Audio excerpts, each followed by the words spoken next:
ఆలయంలో దైవ దర్శనం చేసుకున్న తర్వాత కనీసం 5 నిమిషాలైనా కూర్చోవాలని చెప్తారు కదా, ఎందుకు అలా కూర్చోవాలి? అలా కూర్చున్న సమయంలో పాటించవలసినటువంటి నియమాలేంటి? ఆలయంలో మనం అడుగు పెట్టాం అంటేనే నియమాల మాలికను స్వీకరించినట్లు, అంగీకరించినట్లు. అంటే ఏదైనా ఒక కొత్తగా యాప్ అనుకుందాం, ఆ యాప్ మన చరవాణిలో చూచే ప్రయత్నం చేసినప్పుడు కొన్ని నియమాలు వస్తూ ఉంటాయి, టర్మ్స్ అండ్ కండిషన్స్. సరే సరే సరే అనుకుంటూ వెళ్ళిపోతాం, చదవం కూడా చదవం.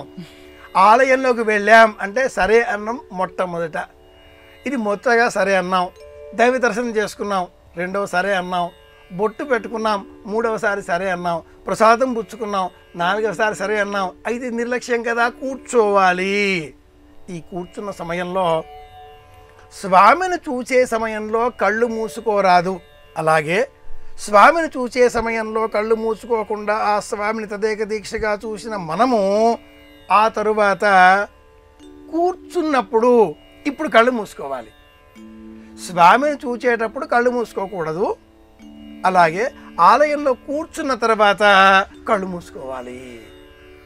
కళ్ళు మూసుకొని ఒక్కసారి స్వామిని ఎలా చూచామా అని జ్ఞాపకం తెచ్చుకోవాలి. దర్శనం చేసుకున్నాను, నీ పుణ్యఫలం.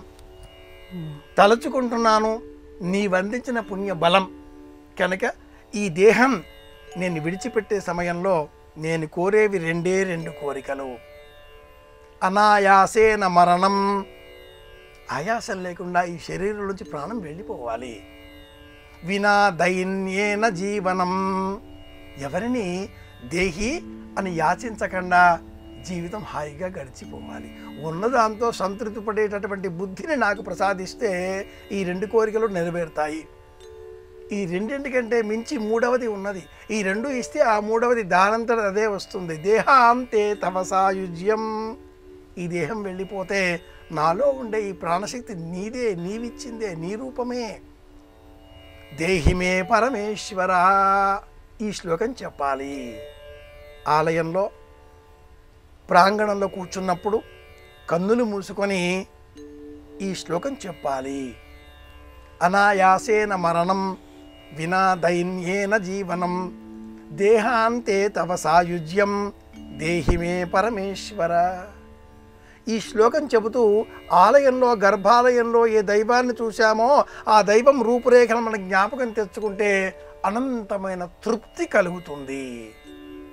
పాటించవలసిన లౌకిక నియమాలలో కాళ్ళు చాపి కూర్చోకూడదు, పకపకమని నవ్వకూడదు, చుట్టాలతో కూడుకున్న రాజకీయ ముచ్చట్లు మాట్లాడకూడదు, లౌకికమైన వ్యవహారాల గురించి చర్చలు చేయరాదు, ఆందోళన చెందరాదు, చరవాణిని వినియోగించి ఇతరులతో సంభాషించరాదు, ఇతరులను బెదిరించరాదు. ప్రశాంతంగా కూర్చునే ప్రయత్నం చెయ్యాలి. మనస్సంతా కూడా స్వామి నామాన్నే ధ్యానం చేస్తూ కాలం గడపాలి.